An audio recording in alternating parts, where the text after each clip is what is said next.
para alim, para ulama, para sepuh-sepuh yang saya muliakan, Bapak Bri selaku takmir Masjid WK dan seluruh Bapak Ibu yang dimuliakan Allah Subhanahu wa taala yang saya hormati, mudah-mudahan kita semuanya senantiasa dalam keadaan sehat walafiat sekeluarga, mendapat ridho Allah Subhanahu wa taala dan barokah umur kita, barokah rezeki kita, barokah aktivitas kita, serta barokah dengan ridho Allah bahagia dunia dan akhirat kita.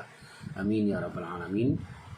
Kita awali dengan bacaan Ummul Quran sebagaimana tema kita tentang tafsir surah Al-Fatihah yang sering dikenal dengan Samudra Al-Fatihah karena saking luasnya nilai-nilai yang terkandung di dalam surah Al-Fatihah. Ala dini as-salihah Al-Fatihah. A'udzu billahi minasyaitonir rajim. Bismillahirrahmanirrahim. Alhamdulillahi rabbil alamin arrahmanir rahim maliki yaumiddin. Iyyaka na'budu wa iyyaka nasta'in ihdinas siratal mustaqim. Siratal ladzina an'amta 'alaihim ghairil maghdubi 'alaihim waladdallin. Amin. Salawat ma'assalam kita haturkan kepada Nabi kita Muhammad sallallahu alaihi wasallam. Baik jamaah sekalian, langsung saja tentang tafsir surah Al-Fatihah ini kita awali dengan beberapa keutamaan surah Al-Fatihah. Dimana keutamaan surah Al-Fatihah ini sebetulnya sangat banyak sekali. Banyak hadis yang menyebutkan tentang fadilah keistimewaan surah Al-Fatihah. Antara lain bahwa Al-Fatihah ini surah yang paling agung di antara surah-surah yang lain di dalam Al-Quran, sehingga sering disebut dengan Ummul Quran, induknya Al-Quran, Ummul Kitab, induknya kitab, ya. Itu surah Al-Fatihah. Karena di dalam hadis disebutkan An Sa'id Al-Mu'alla, An Abi Sa'id bin Al-Mu'alla radhiyallahu anna Rasulullah sallallahu alaihi wasallam qala dawuh sapa Rasulullah sallallahu alaihi wasallam. Jadi Rasulullah ini pernah suatu ketika menyampaikan, ya, bersabda kepada sahabat Abu Sa'id bin Al-Mu'alla. Beliau menyampaikan, lau allimannaka, sungguh saya akan mengajarimu suratan, sebuah surah, ia a'dhamus suwari fil Quran, di mana surah itu surah yang paling agung, yang paling hebat di antara surah-surah yang ada di dalam Al-Quran. Saya sampaikan kapan? Qabla an takhruja minal masjid, sebelum engkau keluar dari masjid. Summa akhadha biyadi, sambil memegang tangannya Abu Sa'id, ya. Falamma arada ay yakhruja qultu lahu, ternyata setelah Rasulullah ini mau keluar dari masjid, ternyata Rasulullah mungkin nggak tahu, lupa atau memberikan satu hal yang membuat supaya Abu Sa'id ini penasaran, ya, bahasa anak sekarang kepo, ya. Maka kemudian Abu Sa'id menanyakan, alam takul lau alimanaka suratan wa a'dhamu suratin minal Quran, ya Rasulullah, bukankah tadi panjenengan menjanjikan kepada saya, menyampaikan kepada saya akan mengajari saya tentang surah yang paling agung di antara surah Al-Quran? Qala, lalu Rasulullah bersabda, alhamdulillahirabbil alamin, hiya sab'ul masani wal Qur'anul azim alladzi utituhu. Surah yang paling mulia yang ingin saya sampaikan kepadamu wahai Abu Sa'id, yaitu surah Al-Fatihah, ya, yaitu alhamdulillahirabbil alamin sampai 7 ayat yang diulang-ulang itu. Karena Al-Fatihah ini adalah Al-Qur'anul azim, ya, kitab yang atau surah yang isinya adalah tentang makna kandungan di dalam Al-Quran yang sangat agung, itu terangkum di dalam surah Al-Fatihah yang diwahyukan kepada saya, kata Rasulullah. Baik jamaah sekalian rahimakumullah, keutamaan yang kedua bahwa Al-Fatihah melebihi kitab Taurat dan kitab Injil, sebagaimana hadis dari Abu Hurairah, qala Rasulullah sallallahu alaihi wasallam, ma anzalallahu azza wa jalla fit Taurati wala fil Injil mithla ummil Quran wa hiya sab'ul masani wa hiya maqsumatun baini wa baina abdi wa li abdi ma sa'ala. Jadi Rasulullah bersabda, ya, tidak ada satu surat pun yang pernah diturunkan di dalam kitab Taurat maupun kitab Injil yang sepadan dengan surah Al-Fatihah, ya, surah Ummul Quran. Wahya sab'ul masani, yaitu 7 ayat dari surah Al-Fatihah yang dibaca berulang-ulang.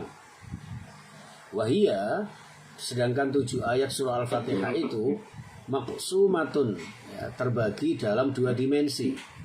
Yang pertama baini, yaitu dimensi antara aku, ya, kata Allah, ya, wa baina abdi, dan di antara hambaku. Jadi Al-Fatihah itu mengandung 2 sisi. Satu sisi adalah sebagai milik Allah, ya, dan di sisi yang lain adalah Al-Fatihah ini sebagai milik hambanya.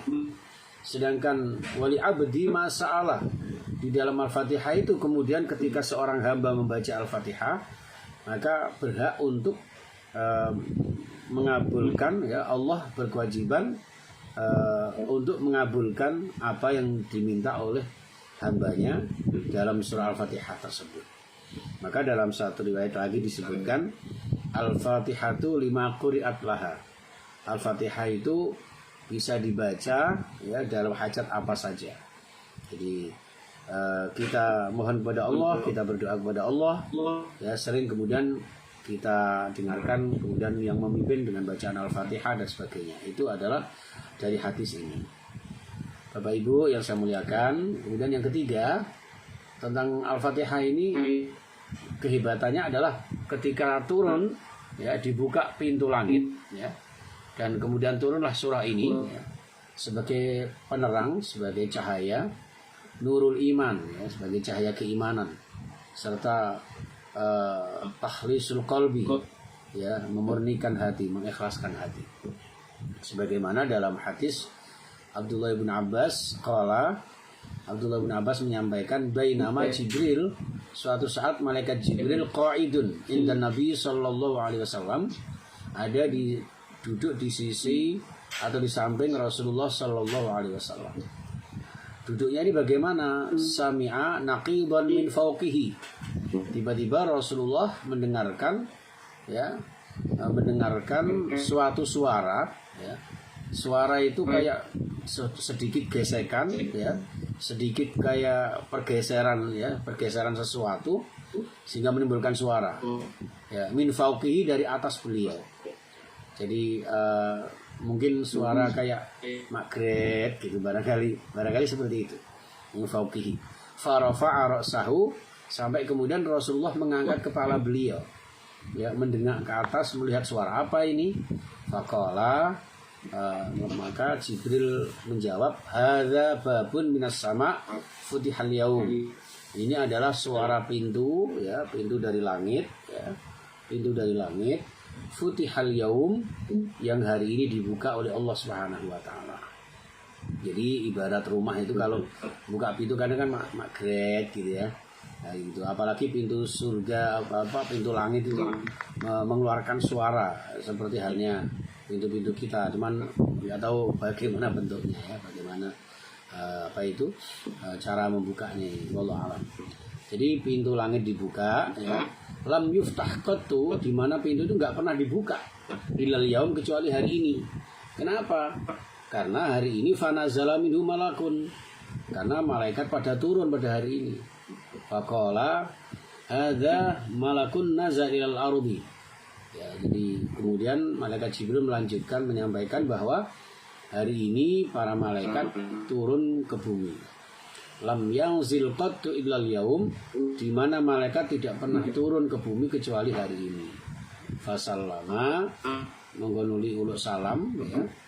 Kemudian malaikat Jibril mengucapkan salam kepada Rasulullah, waqala, dan menyampaikan, ya, absyir binuraini uti tahuma lam yuktahuma nabiyyun qablaka.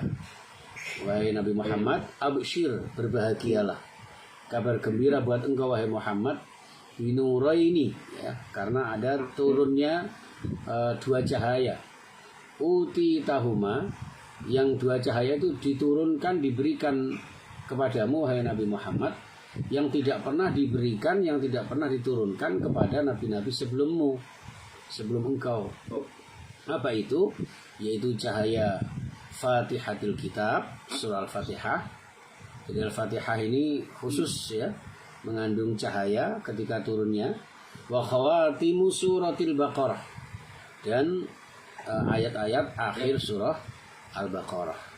Jadi termasuk akhir surah Al-Baqarah yang panjenengan sering baca, lillahi ma fis samawati wa ma fil ardh wa in tubdu ma fi anfusikum, sampai wa'fu anna waghfir lana warhamna anta maulana fansurna 'alal qaumil kafirin ya. 284 sampai 286. Itu adalah ayat-ayat yang turunnya mengandung cahaya. Turunnya bersamaan cahaya Allah Subhanahu wa taala yang dibersamai dengan para malaikat ya, untuk menghormat. Betapa menunjukkan Al-Fatihah dan akhir surah Al-Baqarah ini adalah ayat-ayat yang memiliki keistimewaan tersendiri. Nah, Ustaz, suaranya gerbek-gerbek itu ada apa ya? Oh, waduh. Sebentar. Gimana? Saya coba. Ini saya pakai splitter ini. Oke, sampun. Ini jelas nggih? Halo? Yang ini jelas apa? Oh, sama nggih. Berarti splitternya ini. Nggih, ngapunten. Baik, jadi itu jamaah sekalian rahimakumullah, tentang keutamaan surah Al-Fatihah dan akhir surah Al-Baqarah, di mana dua surah ini turunnya bersamaan dengan cahaya Allah dan dikawal oleh para malaikat turun ke bumi. Jemaah sekalian rahimakumullah, oleh karena itu lan taqra'a bi harfin minhuma illa u'titahu. Barang siapa yang membaca huruf demi huruf dari dua surat ini, maka bacaan-bacaan itu akan mengandung doa, di mana permohonannya niscaya akan dikabulkan oleh Allah Subhanahu wa taala. Ini jamaah sekalian rahimakumullah, hikmah atau keistimewaan surah Al-Fatihah yang ketiga. Lalu yang keempat jamaah sekalian, Al-Fatihah adalah satu ruqyah ya, satu sarana untuk mengobati berbagai macam penyakit ini ya. Dari riwayat Abu Sa'id Al-Khudri qala, dari suatu saat ya, ini langsung saja saya terjemahkan di sini. Dari Abu Sa'id Al-Khudri, beliau meriwayatkan, menceritakan suatu ketika dalam sebuah perjalanan ya, berhenti di sebuah perkampungan. Fanazalna faja'at jariyah. Kemudian ada seorang budak perempuan ya, sambil tergopoh-gopoh gitu kan, datang kepada sekelompok sahabat Rasulullah yang dipimpin oleh Abu Sa'id Al-Khudri ini ya. Nah, tiba-tiba si jariyah ini, si wanita perempuan budak ini menyampaikan minta tolong ya, bahwa majikannya sedang sakit keras. Ketika sakit itu kemudian faqama ma'ha rajulun ma kunna na'bunuhu bi ruqyatin faraqahu. Tiba-tiba di antara sahabat itu ada yang nekat untuk mengobatinya. Ya. Ternyata setelah diobati itu fabara'a, sembuh ini. Ya, majikannya si budak ini sembuh. Nah, maka setelah sembuh itu fa'amara lahu bisalasina syatan wasaqana labanan. Lalu kemudian dijamu ya, di beleno kambing, 30 ekor kambing ya, harus makan bersama begitulah. Terus intinya kemudian diberi satu apresiasi, diajak dihormat, disambut dengan baik.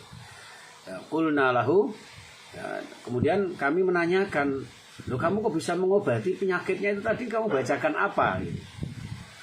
Kamu punya obat apa kok bisa menyembuhkan penyakitnya majikan itu?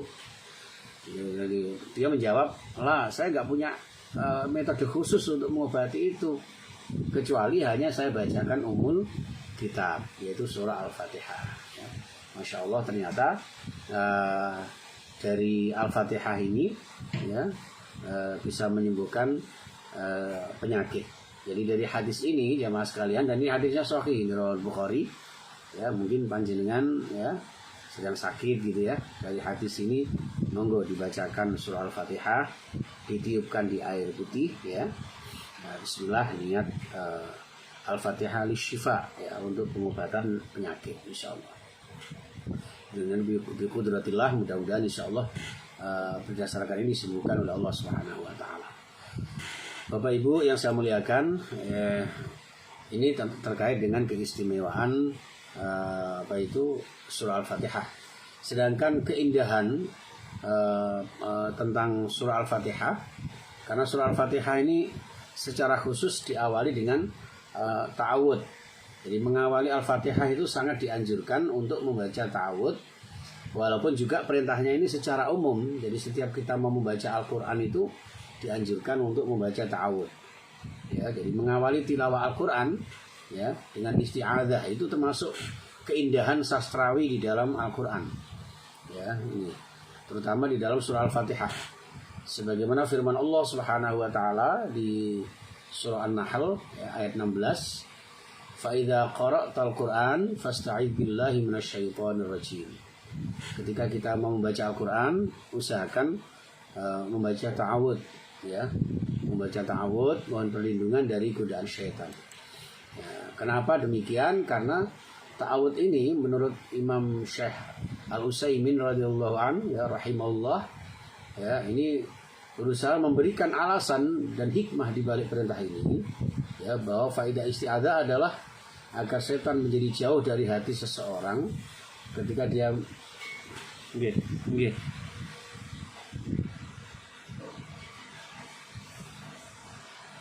mungkin ada yang ini bukan dari saya, Pak. Moga diikuti yang lain. Moga aja. Di sini tidak ada ya. Tidak ada yang ngaji di sini.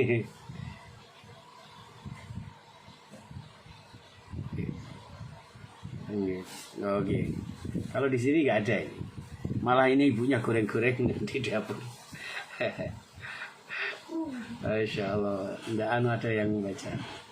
Sambun. Mungkin yang lain semua peserta di mute aja mungkin. Iya. Sambun.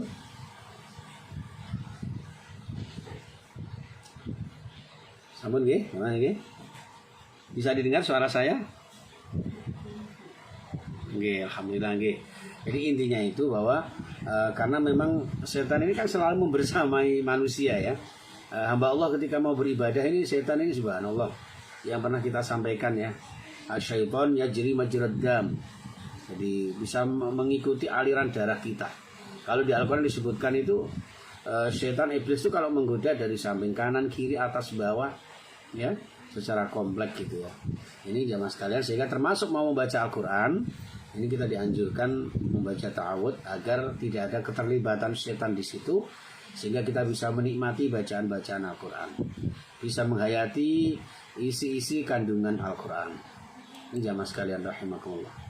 Di dalam satu hadis juga disebutkan ya, ataitun nabiyya sallallahu alaihi wasallam faqultu ya Nabi Allah alimni ta'awudzan. Ya Rasulullah, dari Syakal bin Humaid ya, beliau menyampaikan, ya Rasulullah ajari saya kalimat ta'awud, di mana ta'awud itu ata'awwadzu bihi fa akhadha biyadi.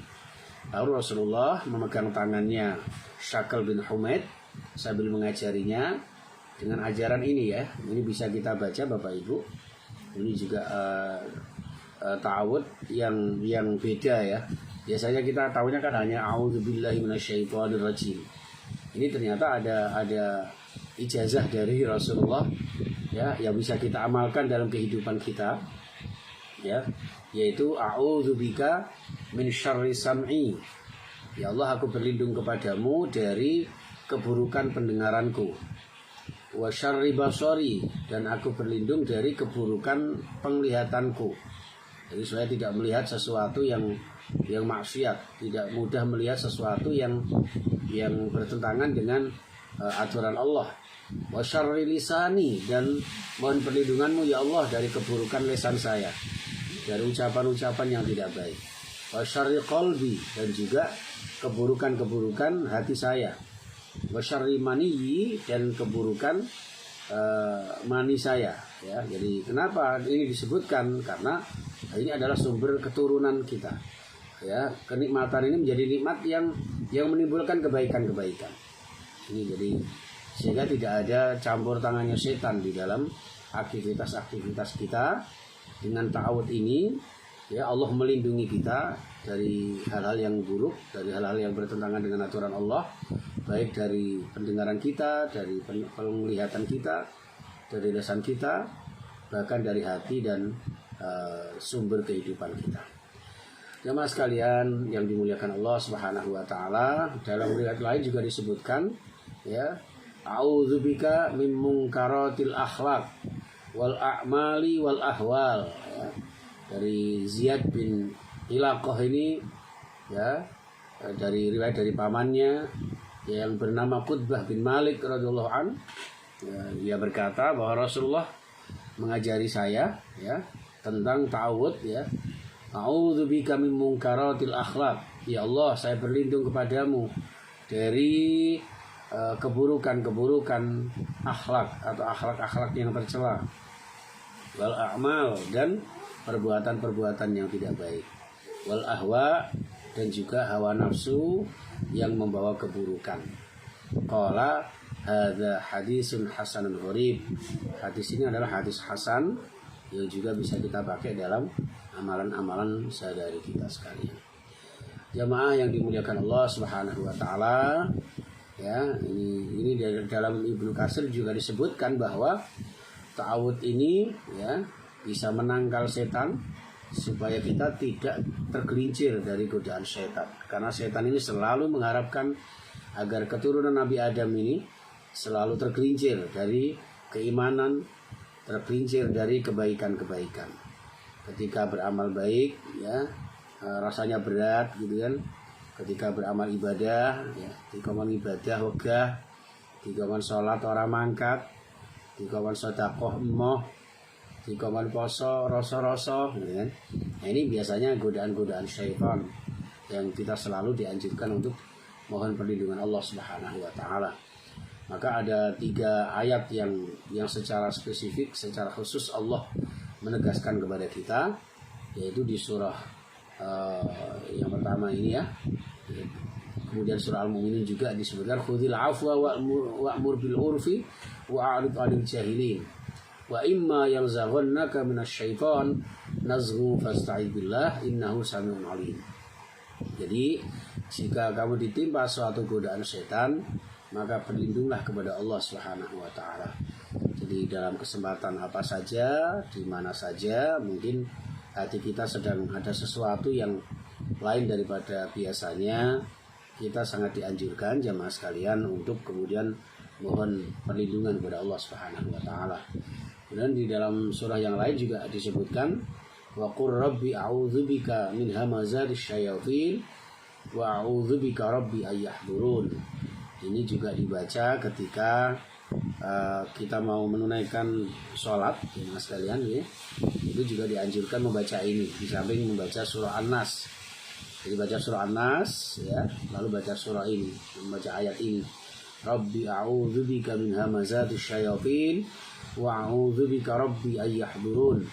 Mohon perlindungan kepada Allah agar tidak ada bisikan-bisikan syaitan di dalam mengerjakan sholat kita. Apalagi sampai kemudian setan hadir, ya. Wa a'udzubika rabbi ayyahdurun. Jangan sampai setan datang di tengah-tengah sholat kita, ya.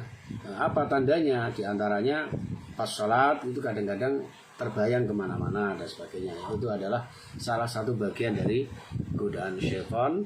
Maka dianjurkan sebelum menunaikan sholat kita membaca doa ini. Rabbi a'udzubika rabbi ayyahdurun wa a'udzubika, ya, Rabbi a'udzubika min hamazatis syayatin wa a'udzubika rabbi ayyahdurun. Jamaah sekalian rahimakumullah, juga ada di surah Fussilat, ya, ini juga ditegaskan, ya, wa ma yulaqqaha illal ladzina sabaru wa ma yulaqqaha illa dzu hazzin 'adzim wa imma yanzaghannaka minasyaitani nazghun fasta'id billah innahu was-samiul 'alim. Jadi intinya di sini wa imma yanzaghannaka, ketika setan ini mulai membisikkan godaannya di dalam diri kita, maka fasta'idillah, segeralah mohon perlindungan kepada Allah Subhanahu wa taala. Maka fungsi isti'adzah adalah yang pertama meredakan emosi. Jadi meredam emosi Bapak Ibu ya. Jadi kalau kita sedang emosi gitu ya, usahakan baca istighfar lalu baca ta'awudz. An Sulaiman bin Surat qala stabba rajulani indan nabi. Suatu ketika ada dua orang yang saling yang bertengkar ya, saling bertengkar. Nah, tasabba itu istabba itu kayak misuh-misuh itu. Mengatain kasar ya, kata-kata yang kotor itu. Istabba. Ya, indan Nabi sallallahu alaihi wasallam, di sampingnya Rasulullah itu. Jadi ya kayak anak kita, kayak cucu kita, bahkan mungkin kayak murid mahasiswa kita ya. Kadang ada yang tukaran gitu ya.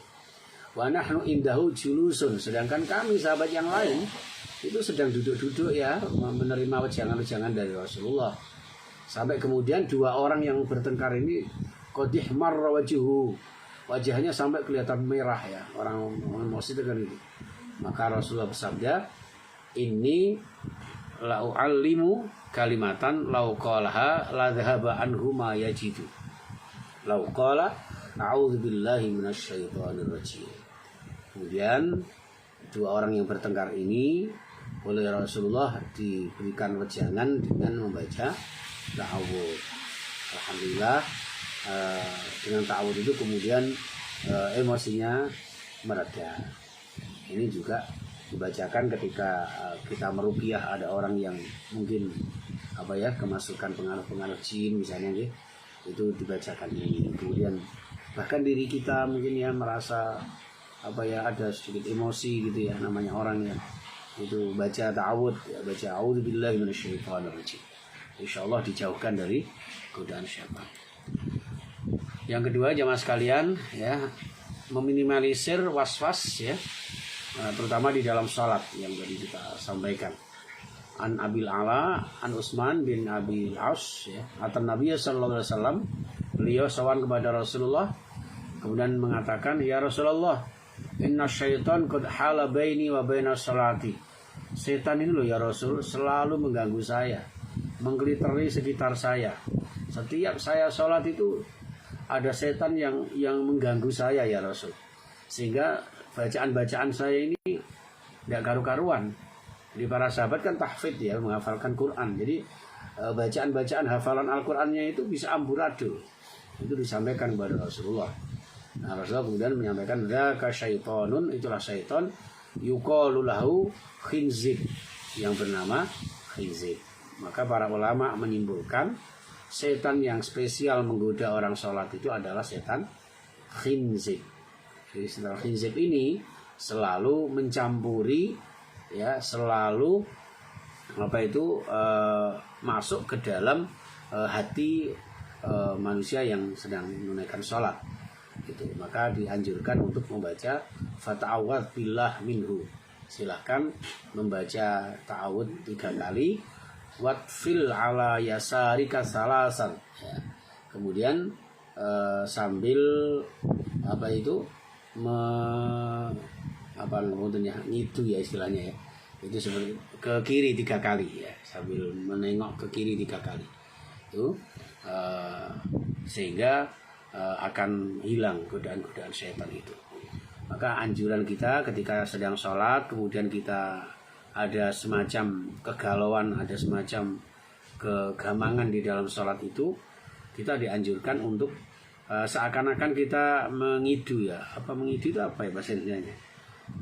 Seakan-akan meludah ya, seakan-akan meludah ke kiri, tapi jangan meludah beneran, apalagi di masjid ya.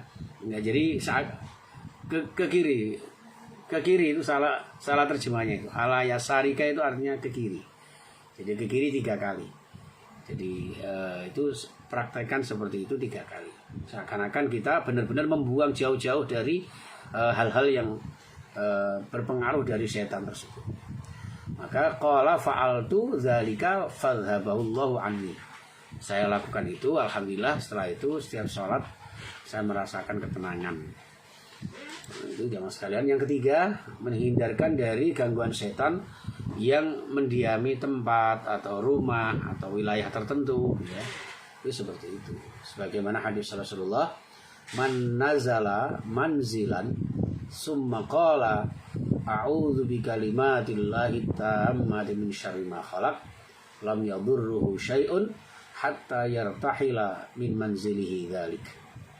Barang siapa yang menempati suatu rumah, yang singgah di suatu tempat, ngapunten panjenengan yang terbiasa plesir, refreshing, tamasya, terus apa itu nginap di hotel misalnya, kita kan tidak tahu di dalam itu ada makhluk-makhluk apa gitu.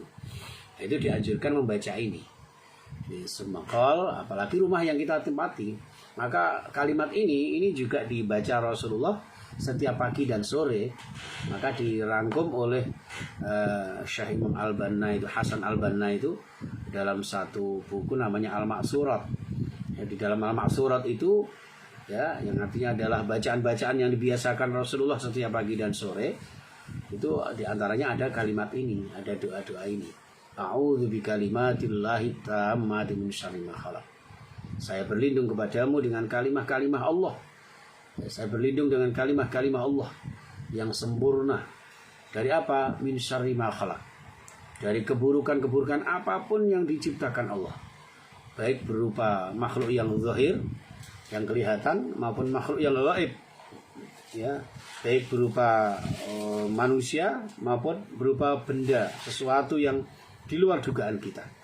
Itu seperti lam yadurruhu syai'un, maka tidak akan pernah terkena satu madarat apapun hatta yartahila min manzilihi dzalik, sampai orang itu berangkat kembali, ya, atau keluar dari rumah itu. Jadi dimanapun kita berada di suatu tempat wilayah tertentu, ya, apalagi tempat-tempat baru misalnya, itu dibanding kemana begitu, nah di tempat tertentu kita dianjurkan membaca doa ini.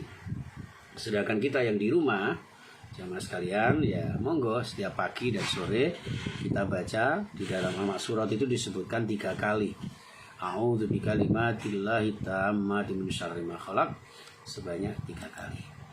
Baik, jamaah sekalian rahimakumullah, itu tentang ta'awud. Nah, sekarang masuk ke ayat yang pertama dari surah Al-Fatihah, yaitu Bismillahirrahmanirrahim. Jadi mengenai Bismillahirrahmanirrahim ini sebetulnya khilafiyah, jamaah sekalian, ya, terjadi kontroversi. Ada beberapa ulama yang mayoritas ulama itu menyampaikan bahwa Bismillah adalah ayatun min ayatil Quran, ya, ayatun min suratil Fatihah. Jadi Bismillah ini termasuk ayat dari surah Al-Fatihah. Tapi ada juga yang menyampaikan bahwa, ya, termasuk Imam Ibnu Hanbal, ya, itu menyampaikan bahwa Al-Fatihah itu hanya sebagai awalun minas suwari fil Quran. Al-Fatihah, Bismillah ini adalah hanya sebagai pemula, ya, di dalam setiap surat di dalam Al-Quran. Nah, disitulah maka kemudian ada yang membacanya Bismillah itu keras ketika sholat, ya, di dalam ngimami jahr, ketika bacaan-bacaan keras, ya, maka Bismillah tidak dibaca keras seperti di Masjid Nabawi, di Masjidil Haram, ya, dan di masjid-masjid sebagian di Indonesia, ya. Itu mengikuti Syekh Imam Ibnu Hanbal dari Imam Hanafi sebagian kaulnya. Dia menyampaikan bahwa Bismillah tidak termasuk Al-Fatihah. Imam Syafi'i, ya, dan juga banyak ulama menyampaikan bahwa Bismillah ini adalah ayat pertama dari surah Al-Fatihah. Sedangkan cara membacanya, nah ini yang kemudian 2 versi. Ya tetap dibaca, tapi membacanya di dalam hati, tidak dikeraskan. Jadi Bismillahirrahmanirrahim, lalu Alhamdulillahirabbil alamin, dan seterusnya. Nah, kebanyakan dari kita, ya, Bismillah dikeraskan, ya monggo, ya. Jadi itu adalah khilafiyah.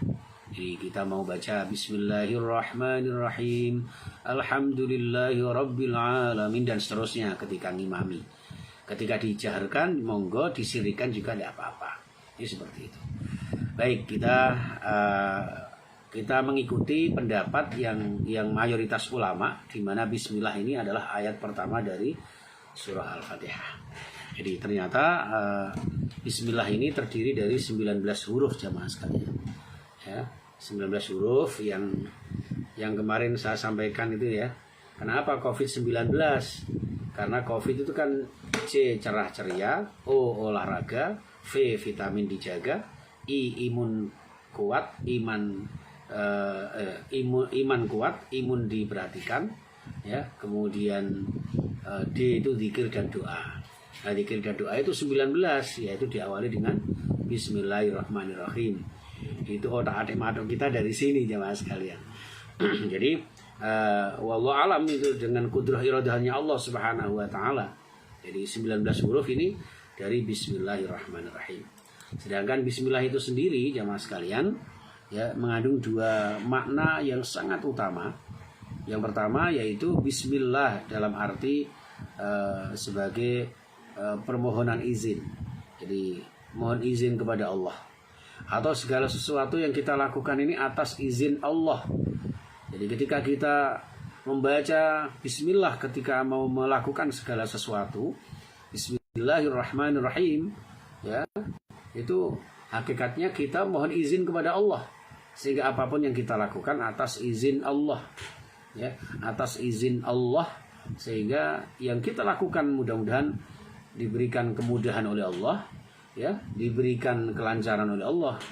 Maka ketika mau keluar rumah, ya, kata Rasulullah, barang siapa yang ketika keluar rumah mengucapkan Bismillahirrahmanirrahim, la haula wala quwata illa billah, maka akan kufita wa hudita, ya, akan dicukupi oleh Allah, akan diberikan petunjuk oleh Allah, ya, akan diselamatkan oleh Allah dari mara bahaya selama kita dalam perjalanan keluar rumah itu sampai tujuan bahkan kembali ke rumah kita.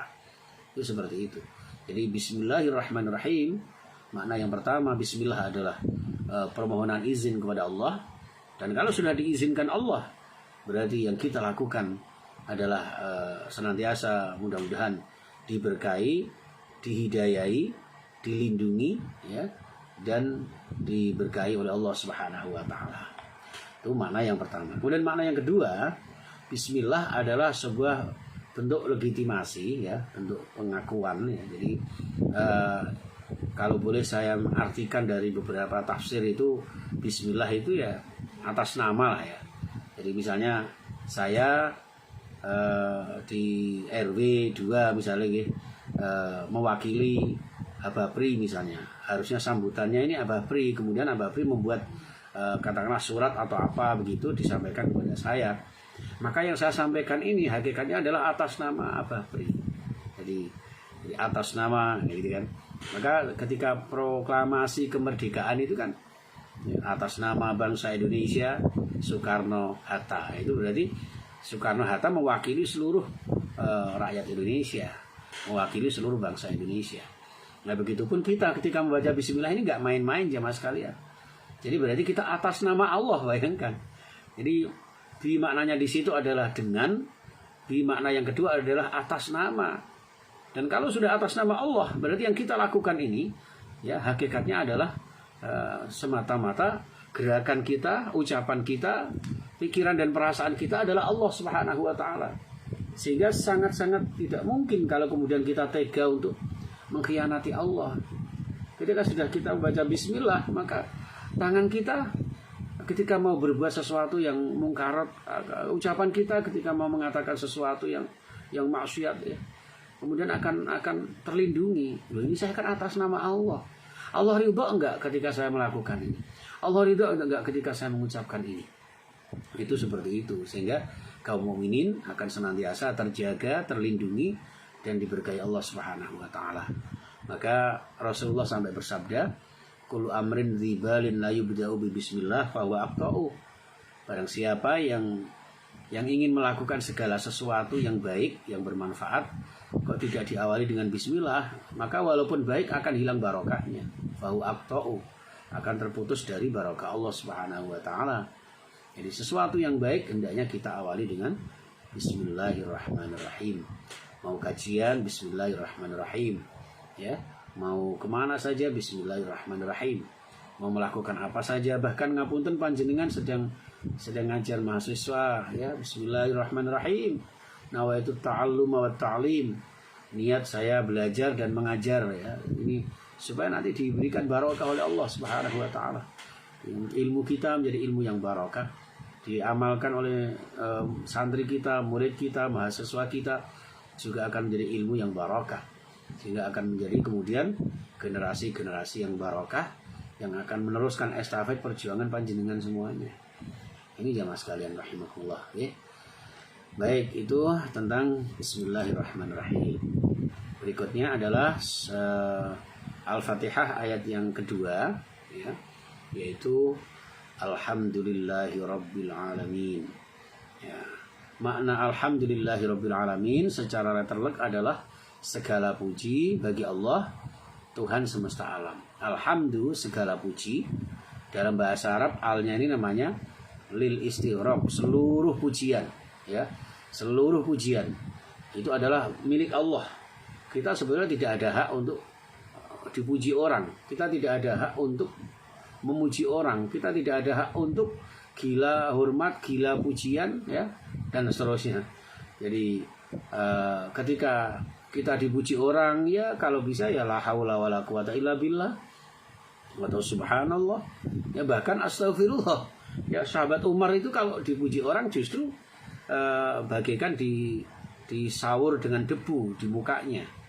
Jadi beliau tidak kerso dipuji orang. Ya, kenapa? Karena segala pujian memang milik Allah Subhanahu wa taala. Nah, apakah tidak boleh ada orang memuji seseorang? Oh, ya boleh-boleh aja. Jadi yang memuji orang juga monggo, tapi orang yang dipuji jangan sampai gila pujian. Ambisi untuk dipuji, tidak seperti itu. Kenapa? Ya karena alhamdulillah segala puji milik Allah Subhanahu wa taala, yang notabene adalah Allah ini memang yang pas mendapat pujian, karena Allah lah yang menciptakan, yang mengelola ya, yang mengatur seluruh alam semesta ini. Nah, gitu. Maka di dalam beberapa tafsir disebutkan dari alhamdulillahirabbil alamin ini mengandung makna bahwa pujian itu ada 4 macam ya. Pujian itu ada 4 macam, di mana pujian ini sebetulnya semuanya adalah milik Allah. Jadi disebutkan seluruh pujian karena seluruh pujian ini milik Allah. Yang pertama ya, hamdul qadim alal qadim, pujian Allah terhadap dirinya sendiri ya. Pujian Allah terhadap dirinya sendiri. Allah berhak untuk memuji dirinya sendiri ya. Jadi Allah yang maha pengasih, Allah yang maha penyayang, Allah yang maha penyelamat, semua pujian-pujian, sifat-sifat kemuliaan Allah itu adalah pujian Allah kepada dirinya sendiri, kepada zatnya sendiri ya. Itu jelas milik Allah. Kemudian qadim alal khudus, pujiannya Allah kepada makhluknya, terutama kepada hamba-hambanya yang beriman ya. Allah memuji orang-orang beriman, orang yang beriman, hamba-hamba yang soleh, dijanjikan nanti surga Allah dan sebagainya dan sebagainya. Orang yang beramal soleh ya, man amila sholihan min dzakarin aw unsa wa huwa mu'minun ya, hayatun thayyibah, akan mendapatkan kehidupan yang indah. Itu pujian-pujian Allah kepada makhluknya, hamba-hambanya yang beriman kepadanya. Itu juga milik Allah ya. Kemudian pujiannya khudus alal qadim, pujian makhluknya kepada Allah Subhanahu wa taala.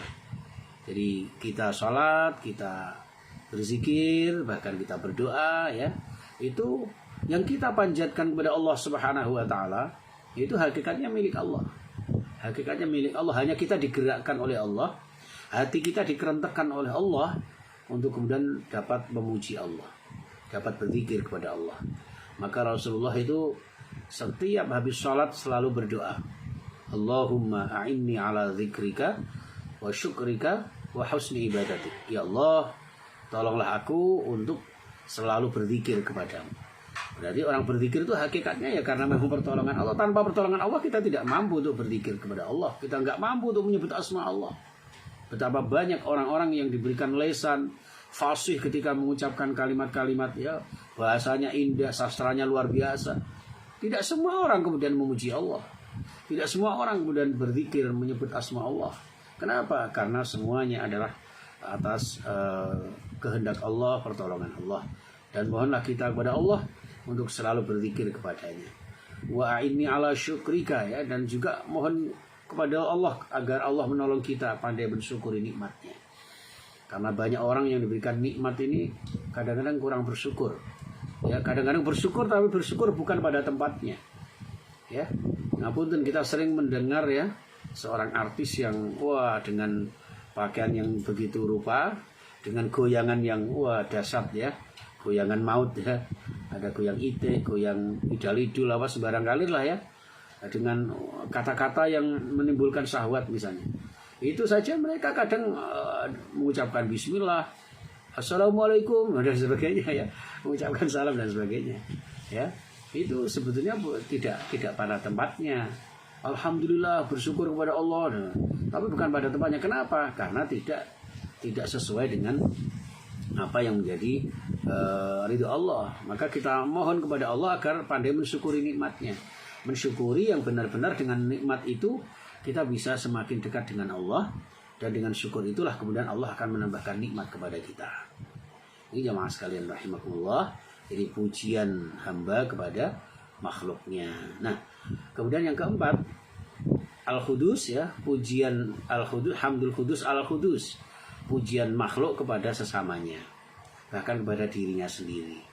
Ya, ngapunten misalnya saya muji seluruh jamaah di tengah-tengah kesibukan panjenengan, ya, harus ngaji dulu ya, ini luar biasa lah. Ini kan pujian-pujian kita kepada sesama kita. Waduh, cucuku gantengnya, cantiknya gitu. Ya, misalnya gitu. Itu pujian makhluk kepada sesamanya, pujian manusia kepada sesama manusia. Bahkan ketika kita bercermin kita ya, Masya Allah, walaupun sudah seusia sekian tapi ternyata masih tampan. Ya, bicatur walaupun seusia ini ternyata masih seperti Sofia Lajuba misalnya ini ya. Nah, itu pujian makhluk kepada dirinya sendiri, kepada sesama makhluk ya. Tapi ternyata semua pujian-pujian itu adalah milik Allah Subhanahu wa taala. Sehingga ketika kita dipuji orang, ya, itu apa istilahnya? Kita kemudian kembalikan kepada Allah. Waduh, WK luar biasa ya. Apresiasi begini-begini itu alhamdulillah. Karena apa? Pujian itu kemudian kita kembalikan kepada Allah supaya tidak ada kesombongan, agar tidak ada kecongkakan dan sebagainya. Maka dalam konsep banjaannya orang Jawa itu ya Pak, itu kan ada lemper itu ya, lemper. Kenapa kok lemper? Lemper itu nek dilem ben ora meper.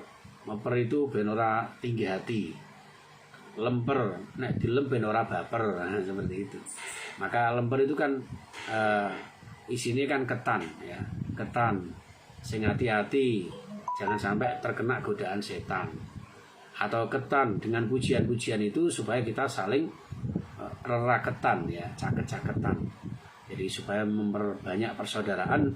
Jadi pujian-pujian kita kepada sesama kita itu sebatas untuk memperkuat persaudaraan kita, seperti itu. Makanya lemper itu kan bukan dari beras biasa tapi beras ketan, iso lengket kan gitu. Ini kalau membahas masalah kebersamaan, persatuan, kesatuan itu luar biasa. Jadi filosofi Jawa itu ya.